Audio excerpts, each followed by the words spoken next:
Welcome into a Friday edition of the Jordy Culotta Show, driven and powered by Go Chevrolet. Coming up on this Friday edition of the Jordy Culotta Show, we'll talk to Jake Crain from the JBoy Show. We'll also talk to Ben Mintz and get our weekly bets from Mintzy. Nathan Velasquez, 8:30, talking a little Hollywood with us.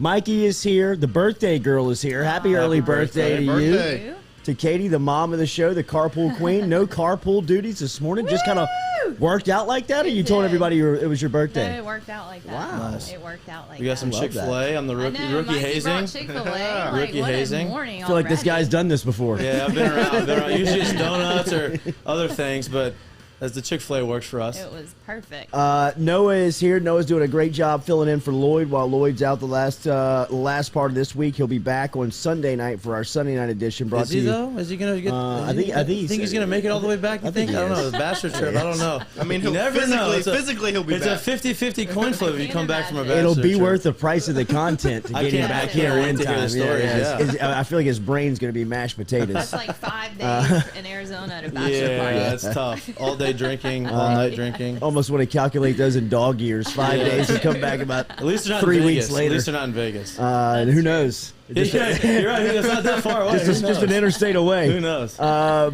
right, so we will talk all about that. Want to get Matuk's obviously reaction last night after the night that Chris Taylor had in the postseason in the championship series for the Dodgers to keep that series extended. We'll talk more about the LSU opening. Mike Tomlin's name popped up yesterday. We know Scott Woodward is a big game fisherman. We will see if that is a name big enough to move the needle. We'll talk a little bit about that coming up here on the Jordy Culotta Show. But y'all, as always, we're brought to you by Go Chevrolet, online at GEAUXChevrolet.com. Couple of locations, Laplace, of course, for brand new cars. If you're looking for used cars, get over to Go Express Auto Sales, and they just added to the family with new brands up in Tennessee. Daily, our spice is Papa Earl's, our water is True Blue Water, our coffee is Majestic Brewed down here in South Louisiana, and all of our phone line guests are via Metropolitan Health Group. Let's start there. What did you think of Chris Taylor's night in the Dodgers? That is unbelievable, right? Unbelievable. What a moment. What a moment. 3 homers, 6 RBIs, right? And anytime you hit multiple home runs in a postseason game, that's crazy. So the Dodgers had 2 guys, right? He had 3, so he's going to get all the attention. He has 6 RBIs. But A.J. Pollock had 2 homers with 4 steaks. Right. I mean, they had 10 RBIs and 5 home runs between the 2 of them in a winner go home situation, which is huge, And Chris Taylor, man, he's been unbelievable for the Dodgers his whole career. This last I guess the last month or so of the season, he was struggling a little bit. He wasn't swinging well. He was kind of in this little slump. And that's the beauty of the postseason. He was like that. Bellinger was like that. And once you get out of the regular season, you don't look at, your numbers on the scoreboard. You don't look at, I'm only hitting, I'm hitting 125 for my last month, or Bellinger, for his case, he was hitting 160 for the year. That all gets wiped clean in the postseason. It's kind of a new clean slate. Like, they know they can hit. Yeah. It's just sometimes you get in those ruts, and it's hard to get out of. And then you get a clean slate and a whole new opportunity, and both of them are absolutely crushing it this postseason. And the Dodgers needed every single bit of Chris Taylor's heroics last night, and now the Braves are gonna have to sweat it out a little bit. How are you feeling if you're waking up this morning as an Atlanta Brave? Honestly, dude, I remember when we talked earlier. Like, I thought they were gonna lose a series after they lost the 2-0, the game when they were up 2-0, and they blew that at the end of the game. I thought, oh no, the Dodgers are going to win. They're going to come all the way back. They're going to win. The Braves fans are going to be in panic mode, and they're just going to, do whatever. Well, then the Braves won the next day, like in a rout. Right? Yeah. It wasn't even a close game. Like 11-2 or something. Yeah, so I was like, well, okay. They figured some stuff out. So I don't know. I think they get to go back home. They have a day off. They're traveling back to Atlanta, and they have a day off. So I think that's going to help them out a little bit. And they have to win. I mean, you have to win. The Dodgers have to win 3 elimination games in a row, which is hard. And bullpens. They have a couple of days off. Bullpens may be a little bit, tired, but they have the experience. So I think it goes to a Game 7. Actually, I take that back. If it goes to a Game 7, Dodgers have an advantage. If the Braves can win in They gotta game win in 6. Yeah. We'll talk about the Houston and Boston series as that one shifts back down south to Houston. That'll be from Minute Maid this afternoon. 6 o'clock first pitch between the Stros and the Red Sox with a trip to the World Series on the line for Houston as they can close out that series. Boston looking to tie it up 3 games apiece. As we said, it is Katie's birthday here. We're expecting some champagne and some orange juice. Okay. Nice. We're going Who are to we be. expecting that from? They call that a mimosa. Yes, we're going to be drinking all day here on the show, celebrating Katie's 22nd birthday. Oh, Nice. yeah. What's on Very the good. what's on the weekend plans? Headed to Can New we crash Orleans any this party? Or afternoon. no? Yes, Did we come not on. get an invitation that we need to Come on show over up to New somewhere? Orleans, yeah. Yes, we're here with All the weekend. Allagoods. All weekend. You're not the only one that's asked that, so come on. So what's going on? What's the plans? We don't have a lot of plans. We're staying in New Orleans Nice. for the weekend. There Have you go. dinner at Miss River Saturday night. Miss Okay, River. that's a new restaurant. It's a new restaurant in the Four Seasons. Did I hear All you're going with friends will be the around. Boyces? Oh, they are going as well because it's Juliet's birthday. We should Nice. Birthday. Yeah. No, Make sure and ask Chris Boyce about that flag football I game on sure Tuesday will. night on that first drink. That should get him in a real good mood. I bet it will. I had no idea. That he Chris was like Chris that? Boyce, Applies Distributors, ADL, was such a lunatic on the sidelines in Uh-oh. flag football because look, this is the sea calling the That's sky it blue. is. You know what I So mean? lunatic as in a good lunatic or a bad lunatic? Or I would probably label myself a good lunatic. You know what I mean? Boyce, he flirts the line. You know what I mean? Like, You might be scared. You're not He's- sure if you should be scared or yeah. not. And look, I don't want to talk too much because we could potentially have to play him a second and a third time in the playoffs. Hey, I have a funny lunatic story. So a guy I played with, I could probably say them. Ian Kinsler. Okay, right? nice. Yeah, I'll drop the names. Nice. Yeah, I'm gonna drop names. All right, Little Kenny, a taste- fellow lunatic, little just taste. became one of my favorite baseball players. Ian bro. Kinsler told me the story. He's like, he's super competitive. Obviously, one of the best players, one of my all-time favorite teammates. And he was telling me a story of how his daughter was, or his son was playing soccer, right? And I think they're 6. And they just, you know how they go, they go up and down. Like, you can't have a goalie, you can't do this whole deal. Well, the other team was like, had a loophole, and like they didn't have the goalie in the goal, but like a cherry picker behind their goal, like, in front of it. So No. like you had someone in the way, and so like Get the his son- commissioner on the phone. Yeah. So his son kept getting away, and then the goalie was like pop out of nowhere. Yeah, and it's like, Yeah, hey, right. this is illegal, and like whatever. This is the off season, you know. So finally, the other kid's son gets a breakaway, no goalie. Ian Kids runs from the sideline and puts the ball out the way, and they kicked him out of the game. And I started laughing at my kids, bro. Honestly, I'd probably do the same thing. That's so good, dude. I would definitely do it. I love crazy Yeah. dad Me stories, too. dude. I love And them. like that was a good They're one. It was the like, best. hey, this is legal. You know what I mean? As long as you don't cross yeah. the line. I mean, there is a Right. line and a wall you don't jump over. But I mean, like, that type of stuff is classic. Yeah. Jordy Culotta Show every single day is brought to you by RMB Builders. Shout out to Rhett Bourgeois and his crew over at RMB Builders. They can help you out with everything as far as custom design houses, remodels. If you're looking for just some handiwork, get in touch with RMB Builders. RMB-Builders.com. RMB-Builders.com. Mike Tomlin's name popped up yesterday in the LSU coaching search. Did that do anything for you? I mean, obviously he's a great coach. You know, I just don't think that he's coming. I don't think that. I mean, why? Yeah. I know there's a lot of stuff going on in Pittsburgh. I know there's, Big Ben's on his way out, but like, I mean, Mike Tomlin has been an NFL guy his whole life. Why now come to college? I know they say we can run, but I don't know.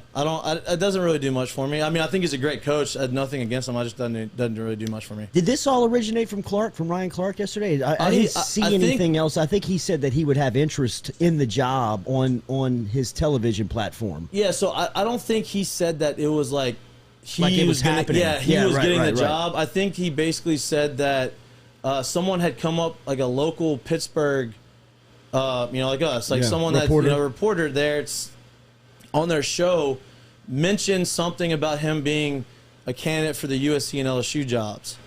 And then RC kind of came out and said he would not have interest in LSU. He Yeah. didn't kill it. Yeah, he didn't kill it. Yeah. He just Yeah, honestly yeah. kind of Fed pushed, it. pushed for it. Like obviously, he was his former coach. You would think that he'd be a good a good fit, but I don't know how much traction that's got. Yeah, and I'm with you. I think that this is kind of a a national talking head who has a platform. It was Doug Whaley, right? Formerly Bills general manager, Doug Whaley. Yeah, that's who it was. Did the interview? That's who it was. Yeah.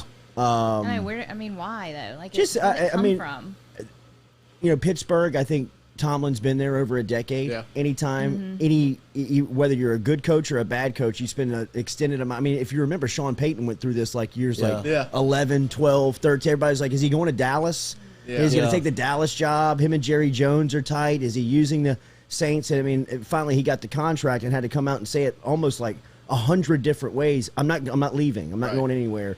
And he had to deal with a lot of those questions. Tomlin may be going through that same time right now where, you don't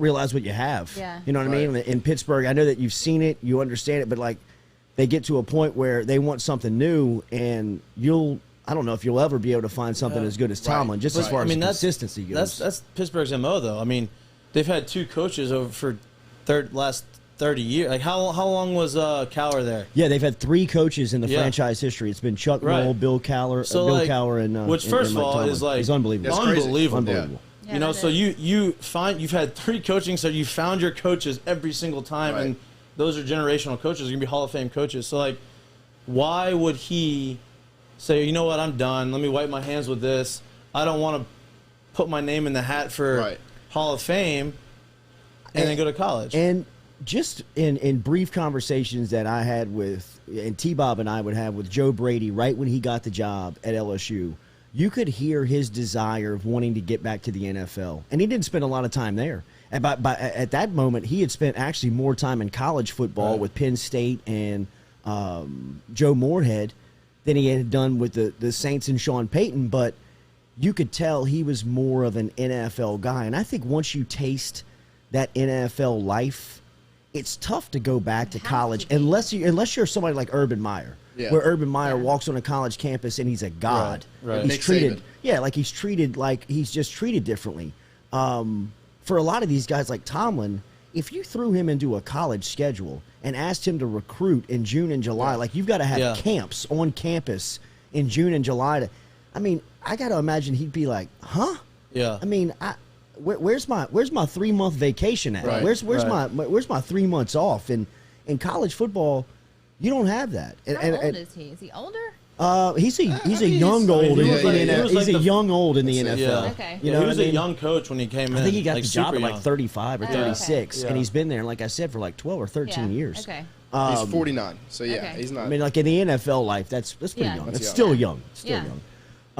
Yeah, in the grand scheme of life, that's young. Yeah, right. But I mean, like the They're NFL 49-years, you're will young. chew you up and spit you Yeah, no out. doubt. You know what I mean? No doubt.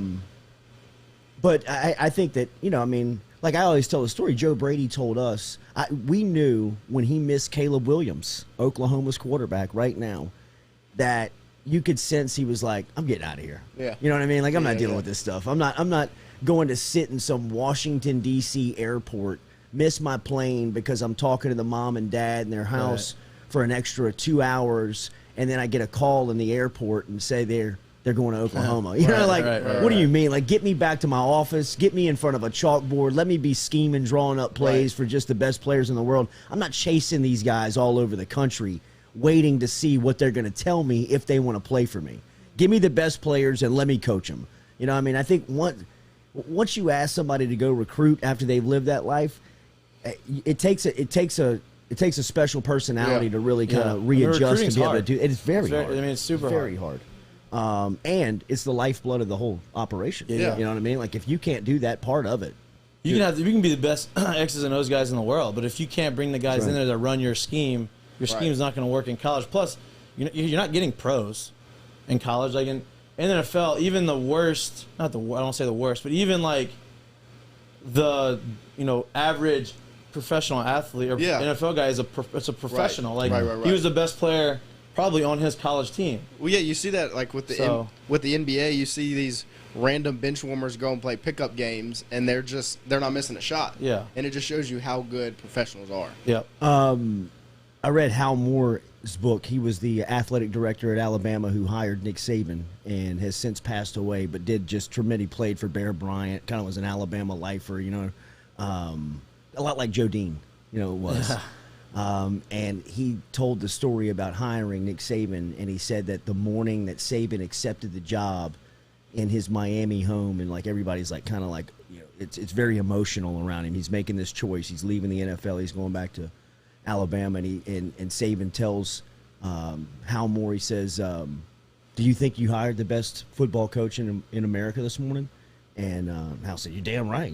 Absolutely. Right. And he said, well, that's probably due to be debated, but you definitely hired the best recruiter in the country. Yeah. And he knew it. That's all he built. Yeah. It's built from that out. Yep. Right? It's not built around the football scheme out. Right. It's about building the recruiting base doubt. first, and then everything else will fall in line. If you don't have the guys to do right. it, you he can't was do it. what was he 7-5 his first year in Alabama. Yeah. Once he had a chance to recruit, National championship next year. He's winning national championships. Good players make great coaches. You know Yep. what I mean? Like that's just Yep. that's how it works, man.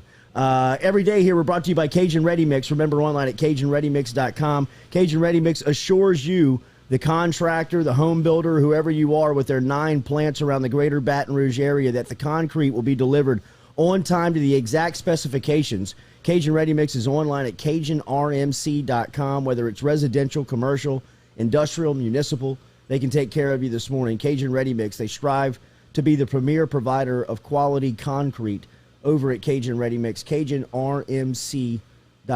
CajunRMC.com is where you can get in touch with them. All right, we're going to link up with Jake Crain from the JBoy show here in a couple of minutes, and we'll talk to him about the SEC the SEC college football weekend coming up as some games stand out. We saw the college football weekend get underway last night.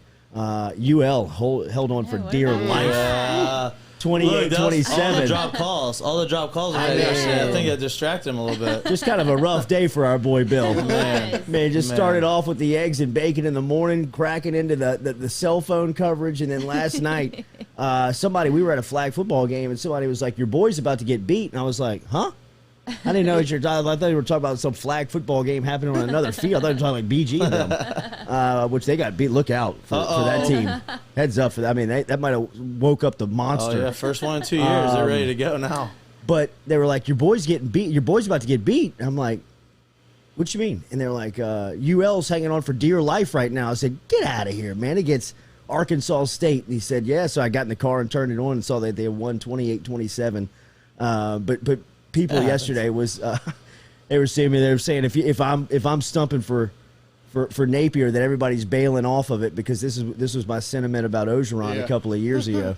But the more I thought about the Napier conversation, the more that you learn about Napier, and the more this process moves on, the more he makes too much sense. I mean, he makes a lot. He's not the sexy hire, but I don't know if I want the sexy hire. No, I don't. Because the sexy. I mean, look, there's a lot of people go back and forth like, oh, your guy, you wanted Orgeron. Look what happened. Well, Orgeron did win a national championship at the time, in the place of LSU football and where we were at.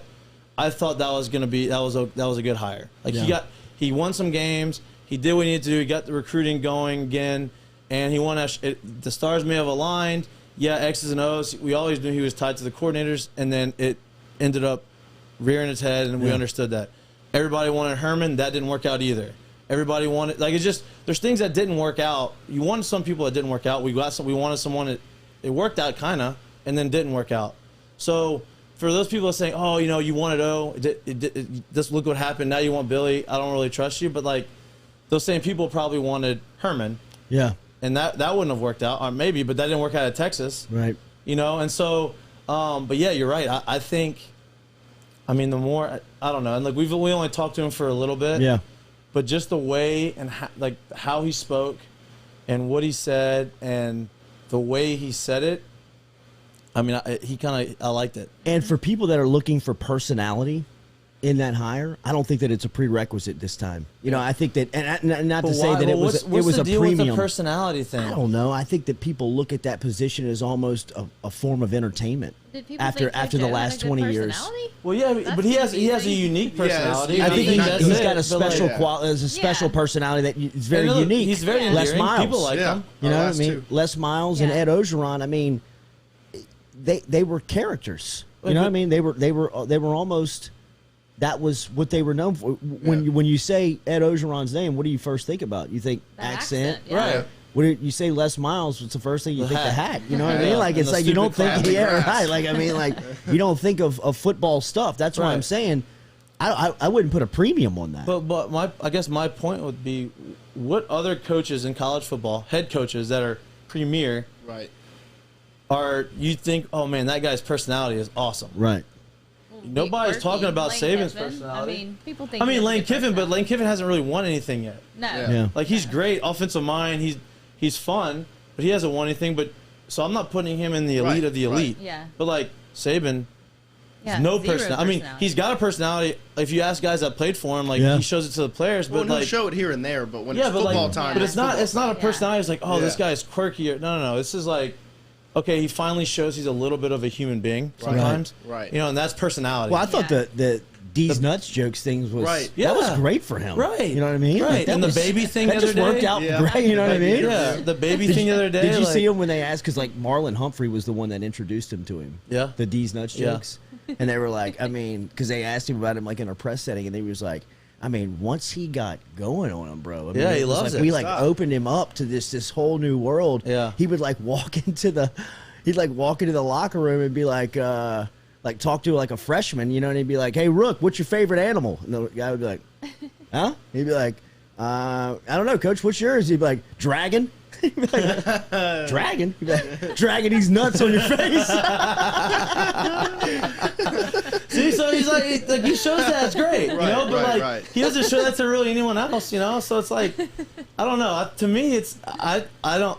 If you look at the like personality, shouldn't be like personality as in the sense of being a character. Entertainer. Yeah, Yeah, But man. personality isn't like, hey, can you talk to people? Can you handle Right. yourself? Like that's different. Yeah.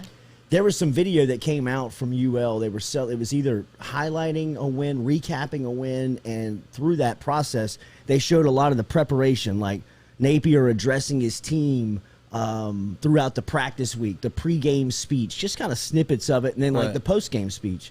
And you can tell that he has that chemistry with his Right. teammates. Like they laugh at him. They Yeah. I mean, he is endearing to them behind closed doors. So what you're talking about, the example that you're giving of, you may not see that personality in the public. And one thing about Napier's program is that it's really buttoned up. Like Yeah, you don't, clean. nothing gets out of it. Nope. I mean, like it's Yeah. very well protected.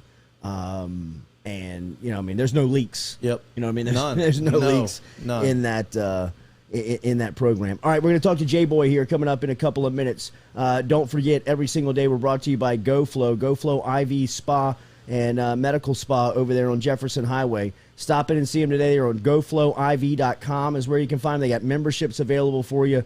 3-month, 6-month, annual memberships, athletic performance, illness recovery, chronic illness, chronic dehydration. They can help you with anything that you may suffer from with those types of symptoms. Baton Rouge's premier medical spa specializing in IV hydration treatments with vitamin infusion. GoFlow IV Spa Health and Wellness. Give me a minute here. We'll reset and come back with Jake Crain from the JBoy Show. We'll talk to him about the SEC football weekend. We'll talk to him about who he thinks could be next in Baton Rouge and what he anticipates these next couple of weeks to be like for LSU as Ed Ogeron in a lame duck status is coaching out the rest of this season for the Tigers, and who'll be next. We'll talk to Jake about that next here on the Jordy Culotta Show, driven and powered by Go Chevrolet.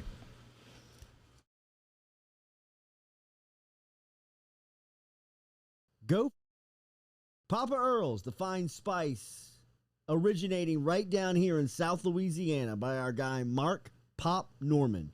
Developed it back in 2018 and won Amazon's Newcomer of the Year in 2019. They pride themselves in having 30% less salt and sodium than the leading brands at the same price point. You can find them locally. Look for Papa Earl's at Rouse's, Calandro's, Mathern's, High Neighbor, and more.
Welcome back to a Friday edition of the Jordy Culotta Show here, driven and powered by Go Chevrolet. Mikey Matuk, Katie Noah is in the studio here celebrating Katie's 22nd birthday, so make sure you hit that like button, share button, comment button for her.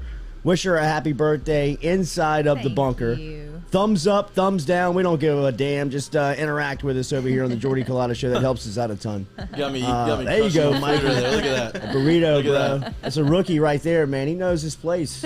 Shows up with a bag full of chicken minis and burritos this morning from Chick-fil-A. So Jay, good. good morning. How are you, my friend? Hey guys, I appreciate you having me on. Katie, happy birthday as well. Thank and you. It's always fun to come on and talk some ball. LSU's coaching status is now, we now know where it sits since the last time you and I spoke here on this platform. They have opened up the job. They have released Ed Ogeron from the future in his contract. They're going to pay him $17 million to walk away. What do you make of what LSU has done over the last week by beating Florida and releasing their coach? You know, I thought it was the right move. Now, am I a huge fan of Edo just kind of, hanging around, like this Counting Crows concert? No. I think at the end of the day, you should name an interim, whether it's Corey Raymond, whatever. But I understand the periphery and the stuff that's kind of gone on with Ed Ogeron off the field, so it makes sense. But look, at the timeline it's on right now, we're going to hear a bunch of names. They've targeted certain people already. We know that. Scott Woodward's not building the parachute on the way down. Biggest thing for me is, you're probably not going to hear anything until after the season, or depending on whoever they're targeting, if they're in the playoff, or if it's, that they're playing a big bowl game, if they want to coach that, this, that, or the other. So you're going to continue to hear names, but I still believe it's going to come down to Lane Kiffin, Mel Tucker, maybe Dave Aranda, and a couple other guys. You're not on Billy Napier. Well, no, I mean, look, that was one of the first names that I said, but from what I've talked to and who I've talked to down there, for some reason I think there's a mental block from LSU hiring somebody from Lafayette. Yeah. I hope they can get over that, because he is really impressive. We had a chance to talk to him yesterday, but I think that they're looking at the overall ability to build a program and what he's done in Lafayette. For the people that know the culture and the program down there, the consistency he's built has almost looked at as something that was nearly impossible before he got there. Yeah, well, and he's done it in the state of Louisiana, which means he has a relationship with the high school coaches. He obviously knows the lay of the land. He knows the surrounding states and areas as well, and where a lot of talent is. But look, I'm with you. I mean, he's built equity at that place for a reason. Some teams have made a run at him. Auburn made a run at him last year. But, I mean, Billy's a guy that's going to get his shot. And if you're LSU, I don't see why you just wouldn't try and hire the best guy. Doesn't matter if he was a coach from Louisiana or if he was a coach from, Washington, D.C. and Washington State. So to me, he's a guy that's got to be up there. I'm sure they're going to talk, but he needs a legitimate shot because, he's a guy that can get you fired up, but he's also the guy that's, it's not going to be anything out of control. You don't have anything off the field to worry about either. Yeah. What about, are you on the the Tomlin train, or is that just smoke? I think that's just smoke. I agree. You're going to hear a ton of names. It's funny. Typically, the first guy you hear never gets it. Yeah. But from his name to, Urban Meyer, you're going to hear everybody. Yeah. Jake Crain is joining us here. What game stands out this weekend? It doesn't look like a too inviting SEC schedule of a weekend. Any game jumping at you? Well, I look at the Bama-Tennessee game, and I just wonder if Tennessee is going to score a point. I mean, they haven't beaten Bama in so long. It's just always intriguing to me because that rivalry, if you want to call it that anymore, has just absolutely been dominated. Ole Miss LSU, for obvious reasons, Ole Miss is really beat up. And LSU is playing with house money. I mean, if I'm Durante Jones and Matt Corral, is hobbled a little bit and can't run, why would I not just blitz pretty much the whole game? What are they going to do, fire me? So, I look at that one. And then on the periphery, there's not a ton of great ones. Purdue hosting Wisconsin, to me, being a 3.5-point dog is pretty interesting. I like Purdue there. Syracuse, also a dog to Virginia Tech. I just don't believe in Virginia Tech. They've struggled against the run. So there's some good ones. Nothing really great, but next weekend, and especially moving forward in the Big Ten, there's some really good games as well. Do you believe in Cincinnati? I mean, yeah, to a certain extent. I mean, do I think they could line up and beat Georgia or Alabama? No. Do I think they can line up and beat Iowa? Yes. Do I think, they could line up and beat Oklahoma? It would be close. I'll tell you this. They're the best group of 5 team that we've had, including 2017 UCF. I don't care what Mackenzie Milton says. But, you look at the bigger picture, Luke Fickell's still going to be there. I don't see Luke Fickell leaving. They're good enough up front on both sides. They have depth up front. Desmond Ridder at quarterback's a legitimate NFL player. They've kind of got the perfect recipe to be the first group of 5 teams, soon to be Power 5, to make the playoff, and I think that's what we're going to see. Jake, what do you think's next for Ed Ogeron? You think he gets back into coaching? It's funny because guys will be like, yeah, want to take a year off or 2 years off, and then they get out of it for 2 months. And they don't know what to do, and so they want to hop back in. Will he end up going to the Nick Saban coaching rehabilitation clinic and place for coaches that want to do other stuff good too? Probably. But to me, Ed O, I think he'd be great, on TV, even though he doesn't have the most melancholy voice of all time. Yeah. You're gonna need some subtitles. I wouldn't be surprised to see him, do some TV stuff, some analysis, but you never know when a guy gets out of it. I got to give it a couple months, then we'll know. Give me. I know you got to get out of here, and we'll get you out of here after this one. What are your thoughts on Mel Tucker, Michigan State, what he's accomplished there, and what's coming up for him? It seems like if he is a true candidate for LSU, he could either coach himself into or out of the job over the next month.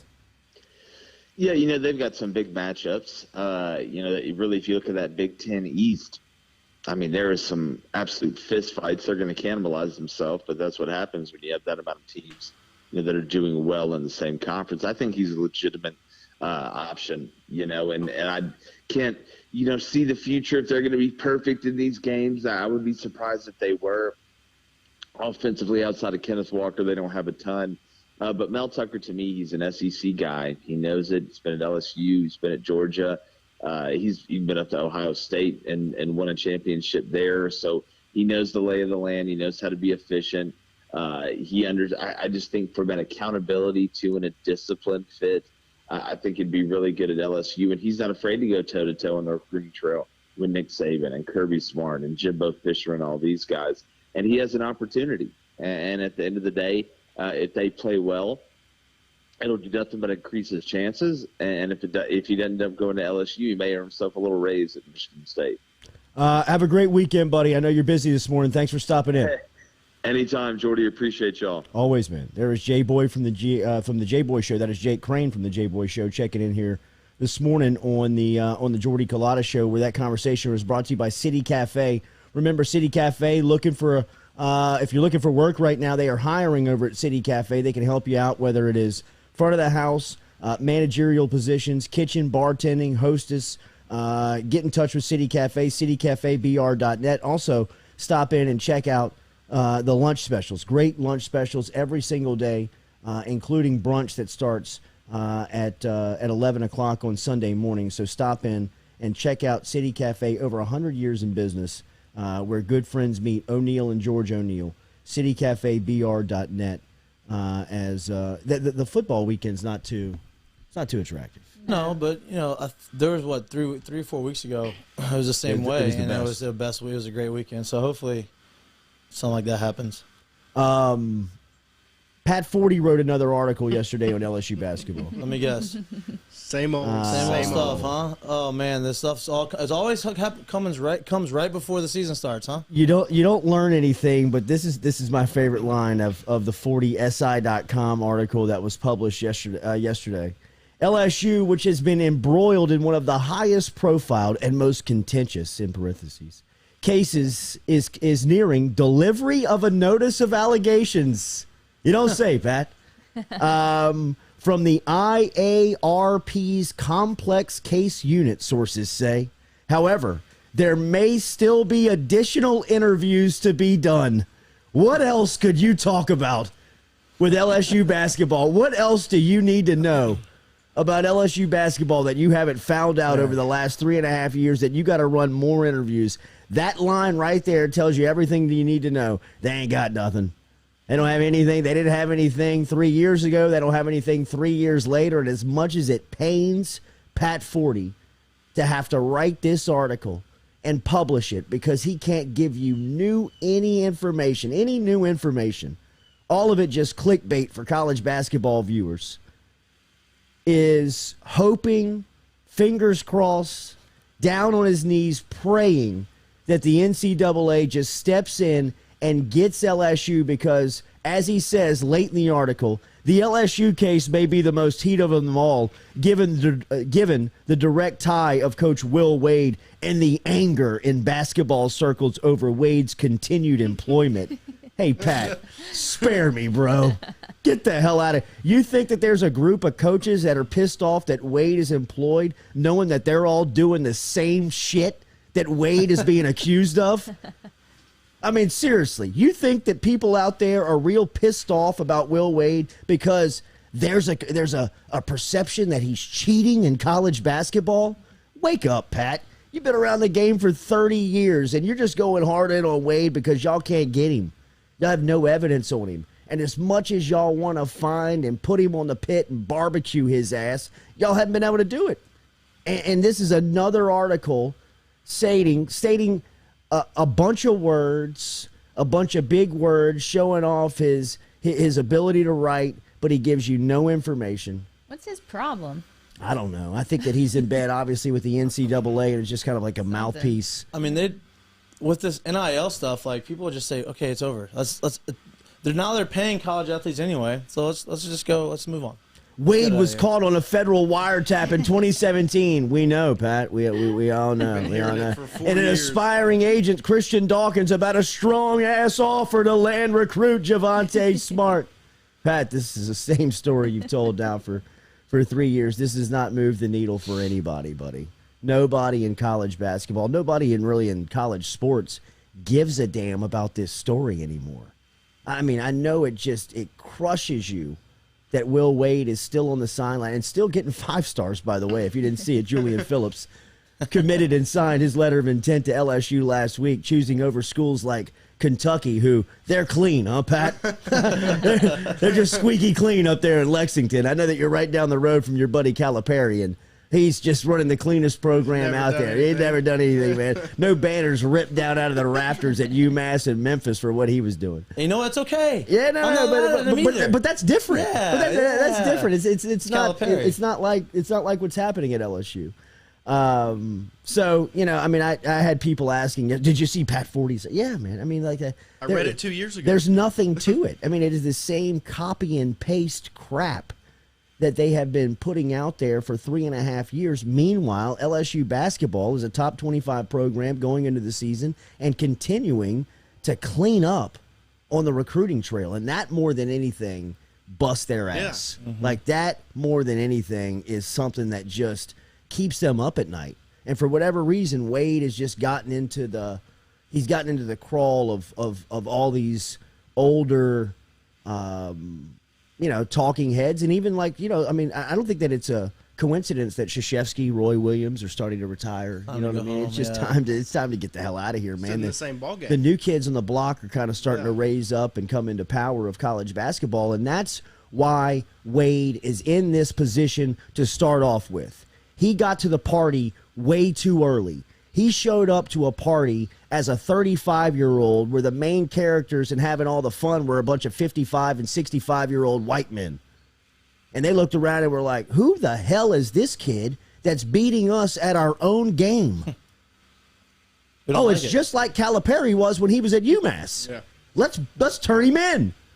Let's make sure he's miserable. And that's what was happening back then. The Jim Boeheims of the world, the Jim Calhouns of the world, guys that were relevant during that time were looking at Calipari saying, this can't happen. He's getting our players. And he's cheating better than we are. Well, we can't let this happen. And they turned him in. And Calipari had to go through his gauntlet of being established in college basketball.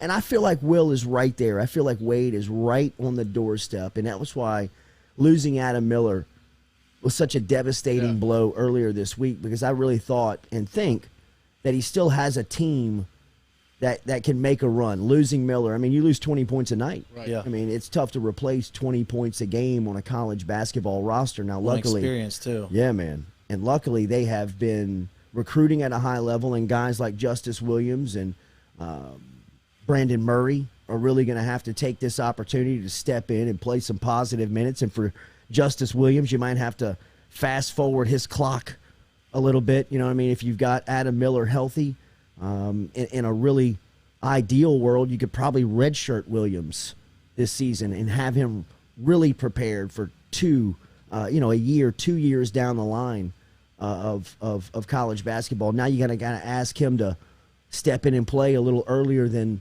you really wanted to. But they've got depth, they've got talent, they've got a really good team that could make a run. They've got that type of quality to them in the roster makeup. Losing Miller is it's a headshot. You know what I mean? You've got to recuperate and get right and find out who you are without him, because I had a chance to go into practice yesterday, which was the first practice without Miller. They had Wednesday off, and in fact, it was funny. Wade was telling me a story that Wade was out in Arizona recruiting on Wednesday, and they didn't have practice. And the pilot said that they were getting all these buzzes on the phone of all the people that were tracking the plane. Oh, Lord. And thought that they were flying out west to interview Cliff Kingsbury with the Arizona Cardinals. And honestly, that's more entertaining than anything, is the tracking of the plane. No doubt. And Wade is and gave him the day off, and so they were practicing yesterday, and you could feel the mood. You know what I mean? Like, that first practice back after you lose one of your top players, and Miller was sitting on the side with his knee up and kind of he was just hoodie on. Just you could tell, man. It was just one of those real life moments that punches you in the face. You know? And it's gonna ease out. I mean, it's you get 2-3 days of oh shit, what are we gonna do? Yeah. How is this gonna work? And then you start scrimmaging and you start playing. You're like, all right, the show goes on. You got to figure it out. Yeah. So it'll be interesting to see. That was probably a bad call by turning that off and opening the door. It's a little warm. Yeah, it's getting a little steamy in here. You can go. Go. I was just trying to cut the hiss out. Did y'all know it's the 85th anniversary of Mike the Tiger on campus? And did y'all know how it came to be? Because I didn't know this. I did not know that. So after getting $750 in quarters, by collecting quarters from each student, Mike Chambers bought a tiger cub named Shake from the Little Rock Zoo on October 21st in 1936.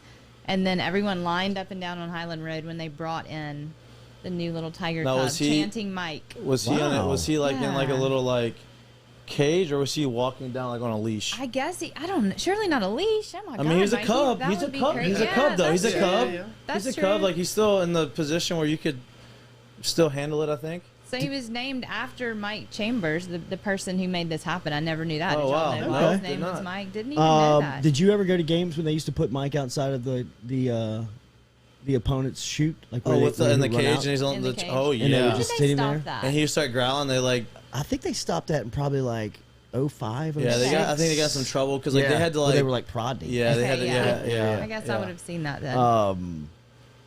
But some of the stories that has been told from that, one of my professional just apexes, mountaintops, was we played in Patrick Peterson's golf tournament one of the first years that he got out of LSU and went over to Arizona, and we went with the TJ Ribbs crew was one of the title sponsors of it, and they brought a couple of us over there, and we were playing, and we played with Marcus Allen and shared the golf. I shared the golf cart with Marcus Allen for 18 holes. And we were talking a lot about, just kind of memories. And I was just listening to his stories, man. Right. And a lot of people talk about the LSU USC football game. I think it was in 1979, it was before I was born. But it was the game before LSU was ever relevant. That was everybody talked about, and they lost. They lost the game. but USC was number 1 in the country, and they had Marcus Allen and Anthony Munoz and John Thompson, who's now on LSU staff as a senior consultant, was the head coach. And Marcus Allen was a freshman on that team, and he played fullback on that team because the tailback was the Heisman Trophy winner. Right. And then Marcus won it 2 years later. But I asked him, I was like, everybody talks about this game in 1979 at LSU. What do you remember about it? He was like, I don't remember much other than the live tiger standing outside of the locker room. People love that. When we ran out. And he was like, it was so funny because we all like kind of get there early and we're all in the locker room and getting dressed. And like the first wave of players that went out there like came like running back in. Right. Like 20 seconds later, we're like, holy shit, these crazy motherfuckers got a tiger sitting outside of the locker room, and everybody's like, say what? And like they come running out there, the tiger's just sitting. I mean, in '79, right? It was probably like behind a. Well, the media wasn't probably behind a cardboard box. Yeah, you know what I mean? You weren't getting ESPN. Sports Center wasn't there. Yeah, right. I mean, there was no PETA. Yeah, you know what I mean. There was nobody really kind of looking over that and seeing that, but it was funny to hear kind of his. Crazy. That's the McClendon days, right? It was, it was Charlie Mack. Charlie Mack. Yep. DRC Dr. Dot says Jordy bragging about old white. I wasn't bragging about old white guys, man. I was talking about college basketball. Actually, he was probably being run by old white guys. Hating on the old white guys. Jeez, bro. You hear what you want out there, man. Daily, we're brought to you by A-Bear Specialty Meats. A-Bear's Meats is located on Highway 73 in Dutchtown. Stop in and see them. If you're tailgating this weekend, Friday night football games, if you're going out to a prep field tonight and you want to cook over there and tailgate before the games, get in touch with A-Bear Specialty Meats. They're located in Prairieville, right there in the Dutchtown Crossing Shopping Center. Open up this morning, ready for you. You can stop in and pick up great freezer selections, boudin selections, turducken steaks, stuffed rabbit, all of the inside of the in the freezers over there. But whatever you're looking for your tailgate needs, stop in at A-Bears and let them take care of you today. abearsmarkets.com. abearsmarkets.com is where they are online. Home of the D-bone stuffed chicken. It's great to, if you're looking for that, just kind of eat on for the weekend. You can pick up one and throw it in the oven and very easily have something to eat on for the rest of the weekend. So stop in and check out A-Bears. And as we've been reminding you, new location is going to open at Robert's Market on Highland Road, right next to Superior Grill. Same shopping center as Superior Grill, right there on Highland Road, right near Kenilworth. Robert's grocery store will have a new about 630 square feet of A-Bears for great selections there. So on the Mike the Tiger conversation, got a text. Stop the tiger in the stadium to appease the PETA, obviously. Yep. Mike's habitat is declared a top-level sanctuary, so that's the only way they were able to get around it. Also in 79, when they said they were running out, they used to put the cage so close to the visiting locker room that the door wouldn't open all the way. So you had to scoot. The visiting team had to scoot, like literally right, so like scary. face to face with the tiger to get to the field. I mean, that's probably when your dad was playing. That was my little cousin. My Uncle Robbie was there from 76 to 79, and then my dad was there for 4 years after that. But nice. That was the... yeah. Can you imagine that? No. You're getting ready to go and you have to scoot, and like you're literally 6 inches from this tiger, and you're like looking at him, and he's looking at you like about to pounce. And like I think they were like electric shocking him back in the day. Oh, where, yeah, like he was like growling. Yeah, he wasn't. You know what I mean? Like he was wasn't pissed. happy. Yeah. So what? I mean, Dr. C just corrected you. He said bagging on not bragging. old white Bagging. Sorry. Yeah, sorry, Doctor. all right. Well, I mean, if you go back to college basketball in the early '90s, look around there, Doc. I mean, there was one common theme on every sideline: a bunch of old white men in suits. All right. So coming up in the second hour, we're going to talk to Ben Mintz, who is going to be here, and we will talk to him about the gambling weekend, obviously the NFL weekend. Saints are back on as they'll be playing Monday night at Lumen Field up in Seattle. No Russell Wilson. Saints are 6-point favorites on the road in Seattle. That's a scary number. It is a scary number. I mean, that seems no like confidence. a lot. No confidence in like Geno. They got everybody back. They got a lot of people back, though, so I don't know. So we'll talk to Mintz about who he likes here. Give us a couple of minutes to reset here for the top of the hour. We're expecting some mimosas to be sipping on here for Katie's birthday. It is Katie's birthday. Make sure and wish her a happy birthday. Hit that like, hit that share, comment on the post. We appreciate all of the interaction here on the Jordy Culotta Show, driven and powered by Go Chevrolet.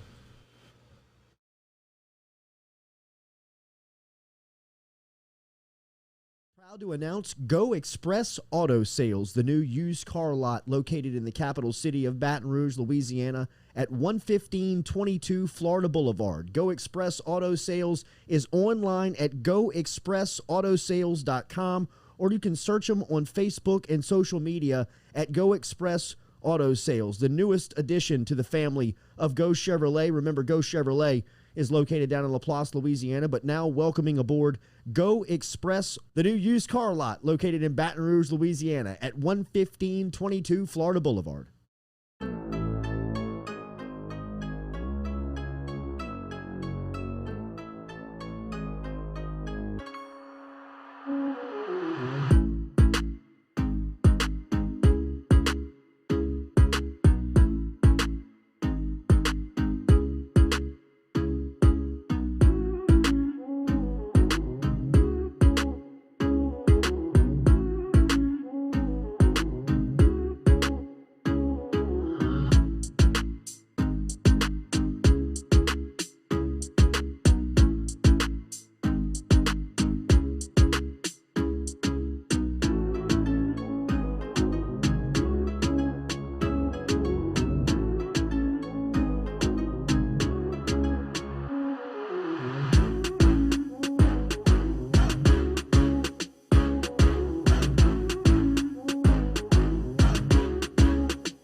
Welcome back here to a Friday edition of the Jordy Culotta Show, driven and powered by Go Chevrolet, celebrating the Carpool Queen's 22nd birthday here on this Friday, waiting on a couple of mimosas here to get this Friday going. Remember, hit that like, hit that share, comment on the post. We appreciate you being there. We're brought to you every day by Go Chevrolet, and every Friday we talk to Barstool Sports' own and Oxford's adopted son, Benjamin Mintz, who is home this morning in Oxford, Mississippi. I got to imagine you're in some hideout right now, Mintzy, because if the Oxford faithful knew you were in town, the party would have already started. What time did you get into town last night? Oh, man, I got there about 1 a.m., long travel day yesterday, but I'm here and so excited about it. I mean, this is going to be just a massive weekend. We're signing Eli Manning's number, and You know, to be honest, on the Ole Miss side of this LSU Ole Miss, I don't know the matchup because I was hesitant. I mean, I want to call it a rivalry, but Ole Miss hadn't won in a while. It's time for Ole Miss to win. It's time for Ole Miss to win again because they've lost 6 in a row, and so I'm feel like this should be the week. I would like to think this is the weekend on that. Before we get into the party itinerary, because we can't wait to hear what's going on. What is the status of Matt Corral? How do you feel about Ole Miss going into this game? I think Corral's going to be fine, man. I mean, you know, the Lane Kiffin thing, you believe half of what you hear sometimes, you know. Yeah. I feel like I mean, my sources told me that Matt was a full-go in practice the other day, so I feel like he's going to be fine. Ole Miss and this LSU rivalry in this game this season has a different twist because LSU's seat is open and Ole Miss's coach seems to be a candidate. Where do you sit on where Lane Kiffin may or may not be in Baton Rouge next? Well, okay, so it's one of those things. I've debated this a lot. Obviously, I want Kiffin to stay up here more than anything, but you know, this is the price you got to pay if you want to rock and roll on the Ole Miss side. I mean, you know, you look at this when people are coming after your coach, you know, he's doing a really, really good job. You know, Ole Miss hadn't had a winning season in 5-6 years. And so, actually, I think it was 2015. And you look at the job Kiffin's done. I mean, 5-1 and number 12 in the country. I feel like I feel better about it than most because I feel like Woodward, after the Miles and Orgeron era, is going to really try to hire someone to clean things up. And I'm not saying Lane dirty or anything like that, but, you know, he's got a flamboyant past. We'll put it that way. I thought Saturday night probably played him out of it. And it wasn't his fault. In Knoxville, that wasn't his fault. That was a terrible display of fandom by the Volunteer Nation. But, I mean, that was what Lane Kiffin brings when he shows up at certain places. He brings that type of reaction. And you know what? LSU can't afford that right now. No, that's kind of exactly my logic on it. But I hope that's the case because I want him to stay around Oxford for a few more years when you look what he's building here and the exciting brand of football. So just feel pretty good about it. I am a little nervous though. I mean, I know that if LSU's fans had to decide they'd hire Lane in a heartbeat, I know LSU's fans want him. For sure. No, absolutely. I mean, I think that's probably the best way to say it. If you know the fan base was making this hire, he'd probably get the majority of the votes on who would be named. Do you have any other names to watch, or do you have anybody that does make sense? Man, I've looked at a lot of it. I did a blog on it earlier this week. I know that everybody's talking about Mel Tucker seems to be the hot candidate right now because his ties to Kirby Smart, Saban, and the job he's doing at Michigan State. But, I mean, I'm curious because it's one of those things. It's interesting. Woodward, you know, hiring Chris Peterson at Washington, Jimbo at A&M. I mean, he's a guy that moves the needle. I'm curious about like how serious LSU is at looking at Napier and Lafayette because I know that might not excite the fan base, but I think he'd do like a phenomenal job. It excites us a little bit. Yeah, Mintzy, we talked to him yesterday. I just fantastic. Think that like he would do such a great job. I think he's been waiting on that dream opportunity and he turned down Auburn, Mississippi State, South Carolina, and I don't know. I'm curious. I'm glad to hear y'all say that because I think he could be just such a good hire. And so he's somebody I'm looking at. I know people mentioned Bill O'Brien, which I don't know. I don't know how exactly. I don't know how I feel about that. I don't think people would get along with him very good if he was the coach. I mean, Napier's a disciple of Saban too. So that's if you want to put that in the Mel Tucker pro category, that should be in the Napier pro category too.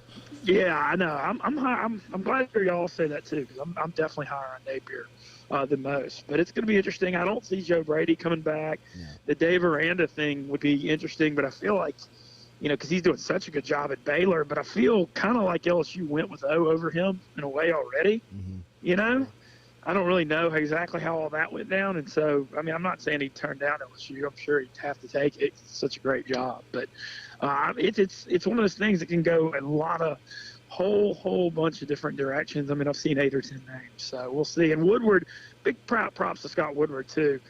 You know, I remember the Joe Oliva era at LSU.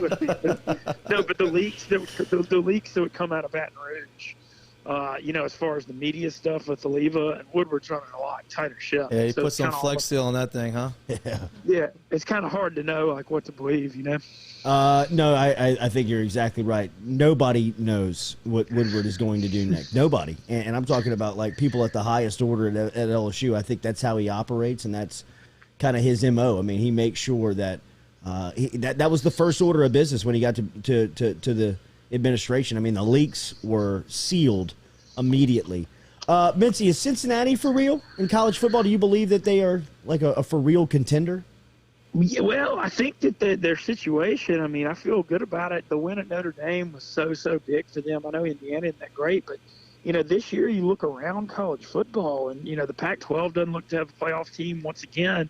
And then the Big Ten, I feel like on the Big Ten, I know a lot of people think Ohio State can get it together and all that. And they've been playing better. But, man, Ohio State, Penn State, Michigan, and Michigan State are all going to cannibalize each other. None of them have even played yet. And they're all in the same division. It kind of reminds me of, the SEC West has done that before too. And so I feel like that because I don't know that a Big Ten or Pac-12 team is going to make the title games, the playoffs. I think Cincinnati has a good shot.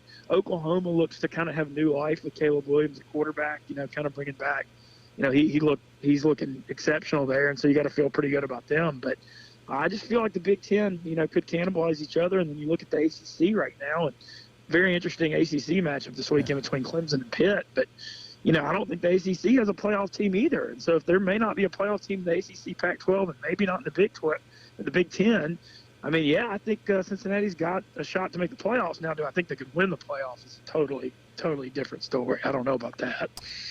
Can anybody beat Georgia? Well, I don't want to count out Alabama yet. I know they had that loss at A&M. It looked, obviously that was a bad loss, but you saw the way they bounced back last week, winning 49-9, and I think they're going to smack Tennessee. I'm not going to say that Bama can't. I think that's one of those things that, you look at Saban's won the national title a bunch of times and lost, and so, I don't want to cross out Bama. But other than Bama, though, right now, I don't know that anybody can.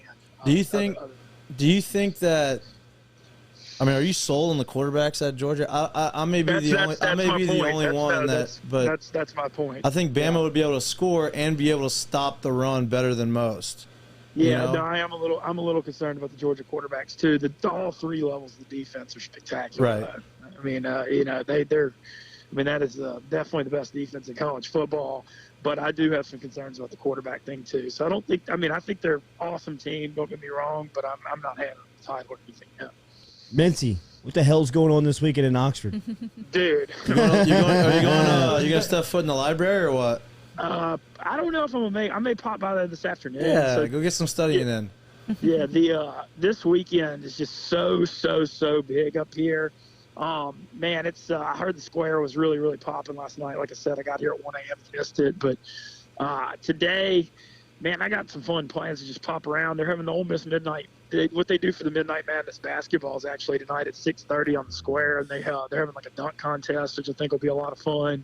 I'm gonna see a bunch of music. I got reservations at City Grocery, the pretty famous Oxford restaurant, tonight and tomorrow. Gonna do the Grove, walk around, tailgate, raise hell in that stadium, man. I think it's about to be. We're gonna go sell out here. It looks like, which I would hope so for LSU, but it's I think the atmosphere, Lane kind of called out Ole Miss a little bit, saying, we want a big atmosphere for this one, and I think he's more than right to do so. The Arkansas 11 o'clock wasn't quite as rowdy as he would have liked, so we're going to have to make up for it. And I feel like, let's be honest, guys, my presence in the stadium is going to count. No doubt. No doubt. I'm surprised they don't have fat heads I of can't y'all believe in the they're not stadium. bringing you down like pregame. Like, are you getting a red carpet treatment? You've done a lot of good work for Ole Miss, man, the last year. Yeah, pretty good red carpet. This is kind of more of a weekend. I'm with three of my best friends that I never get to see. So a little off the red carpet. Mintzy, are y'all going to be in the stadium with everybody else? Y'all going to be doing like the first class deal up in like? I don't know. I think I might. I haven't really feel like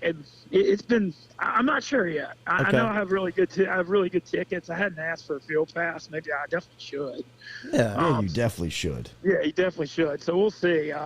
We'll see on that front. But I'm going to be just in there raising hell and doing content in the Grove, and I'm going to be firing up videos and doing all that stuff all weekend long. So nice. Just so excited to be here, though. I think it's funny. I've spent 10 years in Oxford, and just coming back and this whole thing, I say the same stuff on here every week, but this is just me being out in public in Oxford. It's a very wild deal now, and it's just cool to live. It's fun to see people get excited when you're around. It's a match made in heaven, bro. It is a perfect fit for you being the face of Ole Miss, especially now at Barstool Sports. I was going to ask you about that, just kind of going back, how surreal it probably is for you as much time as you spent there. It's crazy because we're almost at the 1 year mark, and it's still surreal on that front. You know, you feel like, I mean, I guess the honeymoon phase kind of slowly starting to wade off, but not really. I mean, it's just wild to be the national representative of Ole Miss, and you know, I take it seriously, and I try to do, you know, y'all see it. I try to do the best I can to represent Ole Miss and Louisiana as well as I can in a positive light. And I think people see that I legitimately really take that seriously. No. Go ahead. I was just saying, I think that comes off well, and I know Jordy, you said that before. No, it does. You know. It's very endearing. I mean, you can tell it's real. It's real, and people love real. And you're just super real when it comes to Oxford, Ole Miss, and Barstool. All right, enough of the lovey-dovey shit, for God's sake. So Barstool Mintzy on Twitter is where you find him. And give me my six-pack of winners. Where are we starting? How did we finish last week? I don't have it in front of me. Honestly, we'll say 6-0. I'm going to text you. I'm going to text updates on it here in a minute. I'm sorry. I've been. That's all good. It's all good. I know. I'm going to go ahead and give you a couple right now. Okay. I'm texting the rest. I like Iowa State by 7 at home over Oklahoma State. That's the weirdest line of the college football season. Okay. Oklahoma State just beat Texas as a 3.5-point underdog, and they're undefeated. And Iowa State to be laying a full 7 there just looks really, really weird to me. I don't understand. Like, I thought Iowa State would be like 3.5 or 4 at 7. And so I'm taking Iowa State just off that read. I'm going to go ahead and take UCLA against Oregon, too, because I think Chip Kelly gets it done against his old team. I know it's a Super Bowl. I'm not that impressed by Oregon right now, especially after C.J. Verdell, their star running back, got hurt. I just don't think they have enough offensive firepower, really. And so I think Chip Kelly and UCLA get it done in that one. I'm going to text in the rest of my picks here in a minute. I'm sorry. Those are the two that I've looked at so far. Tell me about the game that you're at. How do you like this? This one is a big point spread, and LSU seems to be playing a little – they're loose right now. Yeah, no, I'm not laying the 10 or whatever. I think Ole Miss – I'm worried about the Ole Miss. It's one of those things. You can't sit here on the Ole Miss side and complain because LSU's got a freaking million people out too. But Ole Miss's receiving core is extremely beat up, which LSU's defensive backs are extremely beat up. So that matchup is going to be interesting. But Ole Miss's top 3 receivers are all pretty hurt right now. And, you saw last week in the Tennessee game how much Corral had to use his legs because of that. He had 30 carries for 196 yards. You got to run him less. I mean, he's running a ton against Arkansas and Tennessee. What was that about, Mintzy? Like, why? I thought that Ole Miss had a real advantage in the backfield. Like, their running backs were good.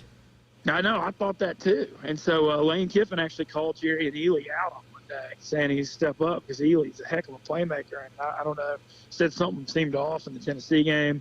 But, we really need the running backs to step up more in this game because Corral's 200 pounds. You can't expect him to carry the football 30 times a game. Right. That's just crazy to me. And I understand it was necessary last Saturday, and he had to, especially on third downs when he was picking them up his legs. But, you got to hope some of these young receivers step up. I mean, I think that was a big part of the problem with route running and just them being inexperienced. And so, hopefully some guys Dontario Drummond was playing, but he's a little banged up, I thought. And hopefully some of these younger guys step up. But, I think Ole Miss is going to win, but I'm not laying 10. I mean, you never know. Like I said, LSU Ole Miss, usually it's Ole Miss on that side, or Ole Miss is a double-digit underdog, and you see Ole Miss fight super hard. And I feel like LSU is going to fight hard, and we know O has no love lost for Ole Miss. And, Coach O, I know it's like different than him being the interim because obviously he knows he's leaving, but O's done so well as an interim before. It seems like he kind of excels in these spots. So I think this is going to be a really good game. I think Ole Miss is going to pull it out, but I'm not going to lay 9.5 or 10.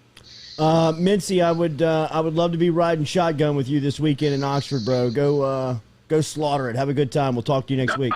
Thanks, man. I can't wait to see it. All right, man. Hell yeah, damn right. Hell yeah, damn right. Snuck that in there. That's so good. Johnson Spillers is our dentist here on the Jordy Culotta Show. Make them yours. They are out in Gonzales and in Baton Rouge. Everything, general dentistry, pediatric dentistry, all available at johnsonspillers.com. johnsonspillers.com. They're on Facebook as well. Prepara Avenue out in Gonzales and on Perkins Road right here in Baton Rouge. Jesse McCormick, LSU money line. Let's ride. That's how you make some money, man. I like it. 10.5 point spread. LSU.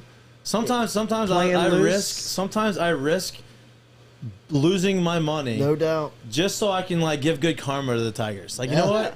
Oh, they don't think we're going to win? Yeah. It usually happens against Bama, like not against Ole Miss. It's like coming up, like, I'm putting $100 on LSU money line against Bama. Try to get something And then, going. obviously, I've been losing money, but I just want something. McCormick's got a great idea with the money line. Then he follows it up with the lock entry on the bunker, so he just crapped all over it. Oh, no. Just jinxed it. All right, I'm going to step outside and grab our alcohol. We're going to start celebrating here Katie's 22nd birthday, the Carpool Queen. Give us 2 minutes to reset, and we'll be right back here on the Jordy Culotta Show, driven and powered by Go Chevrolet.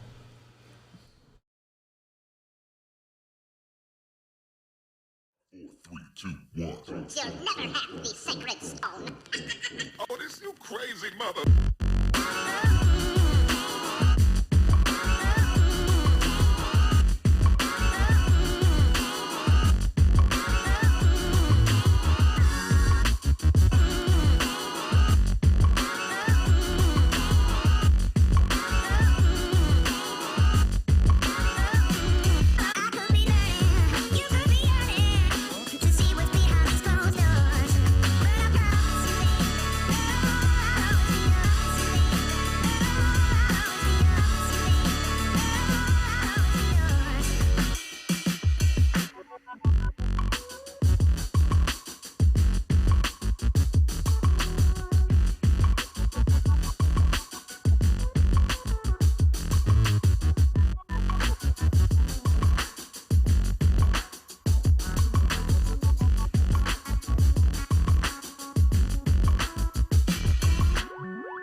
Seven, 6, 5, 4, 3, 2, 1. You'll never have the sacred stone. Oh, this you crazy mother.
Welcome back here to a birthday edition of the Jordy Culotta Show as we celebrate the Carpool Queen here on this Friday as she turns 22 going into this late October weekend. Heading down to New Orleans to check out a new restaurant, new hotel. We'll have a review for you on Monday. We will. Sure, everyone's looking forward to that. Lloyd's review is going to trump my review on Monday. So don't they, when you new restaurants, like they say, okay, this is a new restaurant, and the chef, they have to like highlight the chef, right? Do we know who the chef is to miss? Do we? It's, I'm putting you on the spot. I don't know if you. Shia, Alon Shia. Oh, okay, there you go. Nice. There you go. A little relief med moment there for the 22-year-old. Yes, that's right. Hey, Alon Shia. hey. Wake up. Yeah, so it should be fabulous. We'll Absolutely. see. It is, shout out to Brooke Joffrion for helping us out thank you, here. Brooke, my Yes, friend. Brooke Always looking out coming for her in. friend. Yep. We're going to talk to Nathan Velasquez here in a couple of minutes and get the latest on Hollywood for Nathan. He's got a couple of movies he wants to highlight. Remember, the 5-minute critic is coming up here at 8:30. Chris Boyce is texting in right now. Obviously, he's gotten word about it. He was talking about a potential sponsorship, and he said, "I still watch, even though y'all beat our ass the other day." It's good to hear from Boyce. Tell him to rewind it. Yeah, I watched the whole show on Friday. We're talking some sponsorship here, for God's sakes. But we appreciate Jake Crain for stopping in from the JBoy Show. Ben Mintz from Oxford. If you're heading to Oxford this weekend and you see old Benny Mintz, you might want to travel with him. He'll be royalty this weekend. Eli Manning going to get his number retired. So it looks like LSU going to be playing against the momentum versus the Grove and the atmosphere and everything there. I still kind of like them. I definitely like them plus the 10. Oh, look who it is. Hey, buddy. Want a little champagne? Hey. Little mimosas? Want a champagne? You got a monster. You a drinker? He's in a different okay. way. He's going a different way. All right. I definitely like them plus the 10. Yeah. I definitely like them plus the 10. Honestly, and it wouldn't surprise me if they won the game. I would not surprise me. I mean, no. I like it. I mean, I said that against Florida, but we were at home. I don't know. Look, if we run the ball like we did the last 2 weeks, and you somehow keep Corral off the field, I mean, I was talking shot. at TJ Ribs, and one thing that scared me was the way Ole Miss plays. I don't want Coach O and Jake Peets to get flustered and be like, "Oh, we got to throw the ball around." Yeah, you got to keep up. Like, Yeah. Let's just. You almost want to play keep away. Right. Yeah. Right? From that I offense. agree. Keep Matt Corral off the field is agree. advantage LSU. And if they're, I got to imagine what they saw something last weekend that is going to be able to allow them to run the ball. I'm not saying that there's. I'm not saying that they set records every weekend. Like you know, but if you can run it for $180. Yeah. You know what I mean? Like anywhere between like 150 and 170 yards. Yeah. Well, they said, I think I saw a stat. So we ran the counter on a ton last weekend, right? And we ran it for, however many yards. It was a abnormal amount of yards. Yeah. But that same play, Ole Miss does not defend that very well. I think they're giving up like almost, I want to say it was like 5 yards a carry on that same type of counter play, which, hey, you know what? Maybe it's like so what Denzel Washington said in Remember the Titans. 10 plays. It's like I forget the exact quote. I butchered that. Yeah. It's okay. I'm gonna go ahead. Bro, I'm sitting here like, because I don't know what you're talking about. I was praying you'd be able to say it because you were looking at me like, bail me out. I'm like, bro, I don't even know what you're talking I'm about. gonna go ahead and just drink this. I don't know what you're talking about. I'm gonna Google it now. Another great entry point for Relief Med. Remember, over at Relief Med, RELEAF med.com, medical marijuana is legal in the state of Louisiana right now, and it's very easy to get your, not prescription, your recommendation. Yeah, right at your That's local right. Walgreens, That's right. right? Yeah, not at the Walgreens. All you got to do is go to reliefmed.com, RELEAF med.com, set up the visit with the doctor. You'll get that virtually or face-to-face. Once the recommendation is made, you fill out a couple of questions. You can pick up your medical marijuana locally. Check it out at RELEAF med.com. RELEAF med.com. Very much, I agree with DRC. Dr. Doct says that. What is that name, bro? Tell us what the name means. Yes. That the defense has got to be tackle Corral. Yeah. But I mean, after last weekend, Corral's got to be hurting. Man. Oh, he's shook up. He's For playing. sure. Yeah. But 30 carries in the SEC, I don't care if that's versus Tennessee, Vanderbilt, or Alabama. That is going to. Yeah, I mean, they beat him up. That's going to weigh on you, man. It's like Novocaine. Just give it time. It always works. That was the quote. Somebody's helping you out. Yeah, thank you. Thank you, my brother-in-law, Andrew Simon. Yes. Okay. Shout out to young Andy.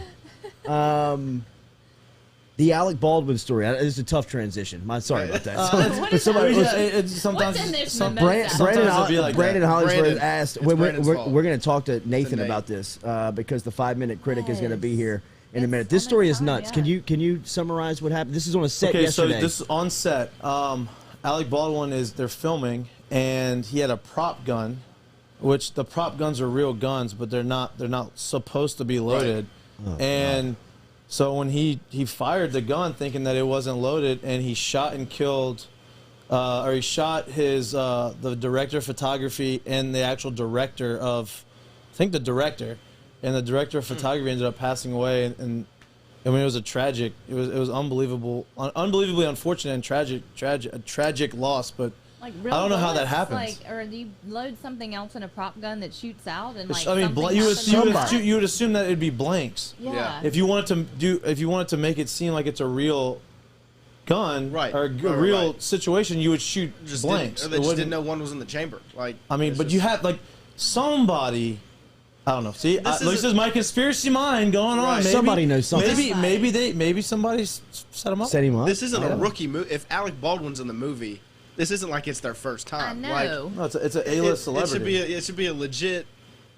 It's a I don't know, legit deal. It's crazy. You know, I don't know how that happens. Yeah. This is just a headline now. I'm reading from Santa Fe, New Mexico newspaper that says Sheriff's Office, Alec Baldwin discharged prop gun that killed crew member and wounded director. And a picture of Baldwin in this report shows him very distraught walking in a Santa Fe parking lot just after being questioned Thursday on a movie set after he fired a prop gun that killed a woman and injured the director.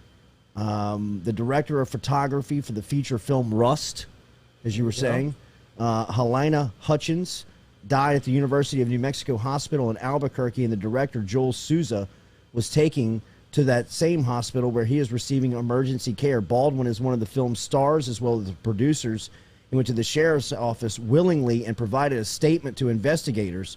Sheriff's office spokesman Juan Rios said, "We're treating this as we would any other investigation," adding deputies, "We're still trying to determine whether what happened was an accident or not."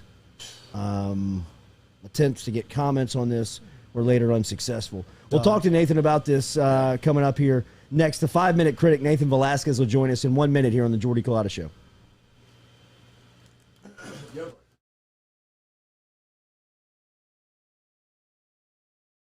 4, 3, 2, 1. You'll never have the same.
Welcome back here to the Friday edition of the Jordy Culotta Show. I hate to put blame on our next LSU head football coach, but it looks like Napier's phone was the fuck up.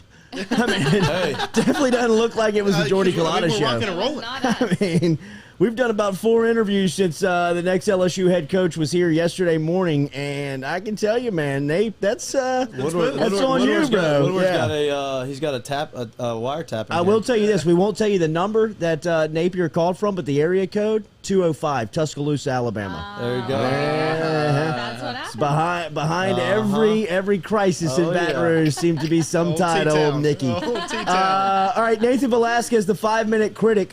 Nathan, we were talking about this story out in Albuquerque, New Mexico, with Alec Baldwin. This is a very sad, devastating story for families out there who suffered loss. But on a film set yesterday. Good morning. How are you, Nathan?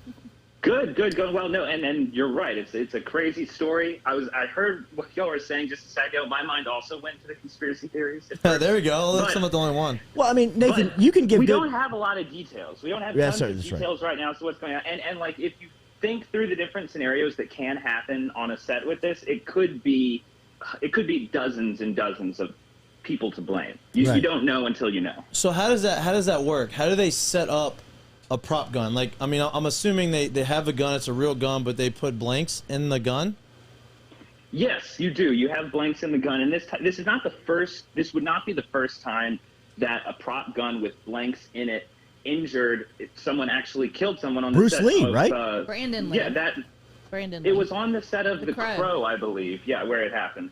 And so it's obviously blanks. They're safe to a point. You don't want to be right up to a gun whenever you fire it if it has blanks in it. But that's whole part of the thing. You don't know exactly what it is that happened. Like, as far as the details we have, Alec Baldwin is a producer on this movie, so he has actual financial ties to the project going well. I don't know how much he had ties to hiring the production company that would have been in charge of the props. This is also the second time Alec Baldwin has collaborated with this director, so they have a history of working together. Overall, just incredibly, incredibly sad. I think we're just waiting now to see what details are going on. Like, what was the situation where this type of thing happened? Was it just like one shot that happened? Well, we got one person dead and one person critically injured. Like, were they just standing right next to it? Like, there's a lot of questions as to what's going on here. So blanks can kill you. Like, who Possibly. knew? Possibly. Don't stand in front of a gun that's being fired, even if there are blanks in it. There's just no reason to be in front of a gun. But also, and I know that, like, right at the start of this, everyone is looking at Alec Baldwin. I'm sure he is lawyering up like hell right now. But also in that situation, and he's also a powerful guy in Hollywood, so you kind of want to have him be held as responsible as possible. But in the situation, if you're given a prop gun by the team that's in charge of everything, and then you're told by the director, okay, lights, camera, action, and then you fire the gun, how much responsibility does Alec Baldwin hold in this? I think is the biggest question in the investigation that obviously started. This was yesterday. This is like a fresh story. It's very weird. Yes, this will be a story that we will be following and we'll be talking to Nathan weekly on. Nathan, last week when we spoke to you, we were anticipating a Hollywood strike to happen on Monday morning after our Friday talk. What has transpired? Where are we as far as the workforce in Hollywood?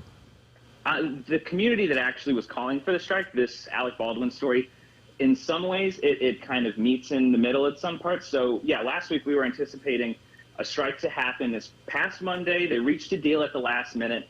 The details of that deal actually don't come out till tomorrow. So on the live stream I do on the channel, I'll break down what we know right now. That'll be at 4 o'clock today. But it was averted. The strike was averted. And the details that were released were, I feel like everyone knows this.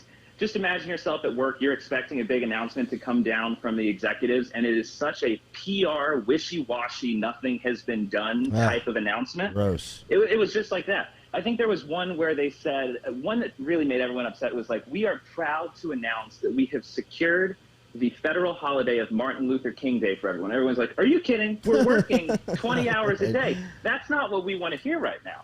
So people are upset. The next step on this is the execs pretty much made a deal.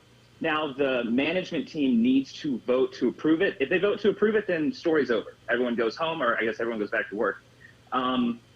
But there's no strike right now. If the managers vote no on that, then they have to go back and make another deal, and that could start this whole strike process over again. It's actually the exact same process that's been going on with this John Deere strike. If people have been hearing about what's going on with that. It was the same process. But it ties in with the Alec Baldwin thing, because if it turns out that this set was working the hours and the days that caused the controversy of the strike, working 18 to 19-hour days for like 2 weeks straight. If that's what was going on, and it ends up being that someone just carelessly was overworked, burnt out, put the wrong thing in the gun, at that point, that is going to, I think, light That's a great point. powder keg of the amount of anger here. So again, we don't know what's going on, but I'm saying this story is huge because it's incredibly sad, but it is also, I think, tied. And everyone, if you're interested in seeing what's happening with the strikes on Instagram, there's an account called IA Stories, which has story after story after story of just devastating crews just being like, terrible things happen on sets, mainly because they are incredibly overworked. If it turns out that this is what caused it, then yeah, Hollywood has got tons and tons of problems because, yeah, it's tied to Alec Baldwin, big name. Wow. Nathan Velasquez is the 5-Minute Critic. Make sure you're following him on all social media at 5-Minute Critic. You can find him there. He's got a YouTube page where he'll be breaking down a couple of movies this week, including Texas Chainsaw Massacre here the weekend before Halloween, Nate. What do we expect? Texas Chainsaw Massacre, I think, is the movie that made it okay for mainstream horror movies to be nasty. Like, Leatherface is based on the killer Ed Gein, and the Norman Bates in Psycho is based on the exact same killer. And you can see the difference in horror movies. Psycho comes out in 1960. Texas Chainsaw Massacre comes out only 14 years later. Like, the jump in the type of horror you're dealing with there, you're based on the same killer, but Leatherface is nasty. He's confusing. He doesn't make any sense. He's totally random. And on the not great side, Texas Chainsaw Massacre, like the main characters that show up, they're kind of one note, but that's also not really the point of Texas Chainsaw Massacre. It's the level of suspense and this just doomed atmosphere. It's a terrifying movie. If you have not seen it, it's followed by, strings of terrible sequels. But the original Texas Chainsaw Massacre is terrifying. It is so, if you like horror, it's incredible. It's a great movie. Nathan, what about the Netflix is set to announce? What's the announcement coming from Netflix? Yeah, Netflix is addressing. What happened, Nathan? What happened to you? What did you just do? Wait, we're unbelievable. It sounds like you're sitting next to me. What happened? Is the producers union chiming in here, trying to cut me off or something here? Were you on Bluetooth? Yeah, we just switched over. I was trying to do a seamless transition there while you were at You upgraded tremendously, and you weren't even in a bad place. Continue. Where are we? Netflix announcement. Yeah, Netflix is addressing one of the bigger controversies that streaming services have. Nobody knows how well a movie is doing. We kind of had this bigger with whenever LeBron was kind of boasting about how well his Space Jam movie was doing, and people were like, bro, you're not doing that well in the movie theaters, and also you're on HBO Max. We have no idea how many people are watching this thing. So Netflix, earlier last month, people might remember, they announced the first time a streaming service has done this. They announced the actual watch time that people were doing. So it came out that, I think, what were the things they announced? They said like Bridgerton was the most watched show with something like 625 hours watched, and Bird Box was the most watched movie with something like 282 million hours. So with the success of Squid Game, where, I mean, if anyone has watched Squid Game, when you start that thing, there is no goddamn way you're stopping. I haven't watched it yet. I need to. I think that's why I haven't, because I know I'm not going to be able to You're stop. going to get locked in. I haven't either. I have to. Oh yeah, I think it's the okay, if you watch episode 4, it's impossible. If you like watch episode 4 and it's 1 a.m, you're like, this will be the last one. It's impossible. You're not going to be able to go to bed. You're going to watch the 5th episode. So it's a great show, very addicting, but it played into what Netflix is trying to announce here, which is, hey, Hulu, Disney Plus, we are the biggest game in town because people watch our streaming service more than anything, and we're going to prove it because we're going to constantly put out the amount of hours that people are spending on our site, because normally a viewer is normally counted as someone who watches a program on a streaming service for at least 2 minutes. So if Apple TV is like, we've got this many viewers, they could be just reporting on how many people watch something for like 3 minutes and then turned it off. So this is Netflix playing a big hand and saying people watch us more than they watch anyone else. So the movie Dune, I know we talked about it a little bit last week. It's released today, right? Today's the opening, or was it last night? I think it was yesterday. Yesterday. What are the this weekend? This is opening weekend. What are the early reviews on that? Reviews are incredibly positive. The biggest review I've seen that's kind of plastered on all the billboards is that it is the newest Star Wars and Lord of the Rings size series. The reviews are awesome. It'll be interesting to see kind of what the public response is, because Dune is kind of the old movie that came out in the 80s was kind of famous for being frustratingly confusing. And so it'll be interesting to see how much it connects, especially with people that haven't read the source material. But I think another famous thing that's kind of coming out is that this is only an adaptation of half the book, and it costs somewhere almost like over $200 million to make. So it's a gamble. Yeah. And the executives over at Warner Brothers were interviewed the other day, asked like, you guys are putting big money behind this, and it's only half of it. So like, are we going to get another one? What are you thinking? Like, what benchmarks do we need to meet? And the execs, like the money men, said, if you watch the movie, I think you can tell what we're planning to do with Dune. So when the money people say that, they are confident behind a movie. I think it's a big play, and it's exciting. I think it's exciting because we haven't really had an adult franchise, like sci-fi franchise, in a while. So I'm excited for it. It looks like also go see it on IMAX, because it's really gonna use that to, I think, the fullest. 5 Minute Critic is on YouTube. You can find him there at 5 Minute Critic. Spell the number out, FIVE, 5 Minute Critic, on social media and on YouTube to keep up with the latest. I do know that you're going to review a Bond movie this week as well, right? Bond movie, yeah. Subscribe. That'll be dropping next week, and that one as well. If you have not seen it, go watch it on IMAX. It's incredible. I completely forgot how amazing that technology and those theaters are, but it's worth seeing it in the theater on IMAX. Nathan, have a great weekend, buddy. You guys too. All right, man. See you. There's Nathan Velasquez, the 5 Minute Critic, checking in from New York City this morning, as he gives you a little bit to watch out for. And then that Alec Baldwin story, that's crazy to think that could be a tie-in to that Hollywood story. I mean, the timing of that, if that were to happen.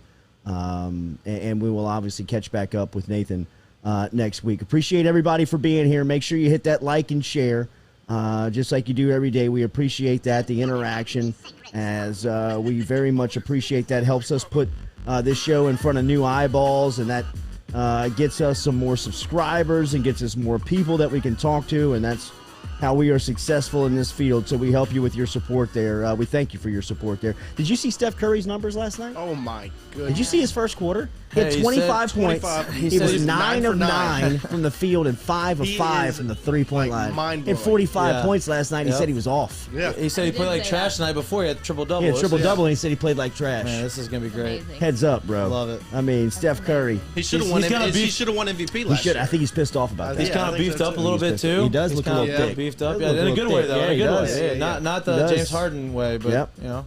No, he looks like he's gotten a lot stronger in the offseason. Hey, Knicks are a thing, or Knicks? That was fun, dude. That was great. Did you see Evan Fournier reaction to all the social media, the people freaking out outside? He's like, "What did I get myself into?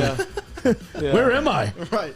I hope they're good. I want Spike Lee on court side. I want Spike Lee talking shit. That's what I want. I want to see playoff basketball in Madison Square Garden. Like last year. I mean, it was electric last year. I want Lakers Knicks to play. Like, I want all that whole deal. Absolutely. I'm with you. I think that is great. Phenomenal for the league. Bucks look like they're legit. I mean, in the preseason, Giannis is shooting pull-up three-pointers. His shot. Giannis he's a different guy, man. I didn't know if the loss of PJ Tucker would be able to overcome that, but I think you saw they picked up Tremont Waters too. He's playing a lot for them right now. So NBA basketball to start off. Steph Curry is on fire. He had 45 last night. He had 25 in the first quarter. Was 5 of 5 from 3 and 9 of 9 from the field. I mean, when you looked at the stat line on the it was almost like a video game. Yeah, It it's looked. 2K. I mean, Yeah. it looked like it was fake. Honestly, you can't do that in a video. I don't know if you could. That's hard. I don't know if you could. Good to see everybody this week for our on-site photographer, videographer, Jordan Peck, who is here this morning inside the studio. Mikey Matuk, the birthday girl, the carpool queen, who turns 22 today. Have a fantastic weekend. Thank you. Salute to Thanks, you. y'all. Thank you for everything you Appreciate do. For all of us, Katie. You keep, sheesh, she keeps us out of jail, for God's sakes. And for Noah, who's done great work filling in for Lloyd for the last 2 days. know. Enjoy. We're not doing anything tomorrow for the game. The weather's too good. We'll be back with you Sunday night. Big weather guy. Enjoy your Saturday.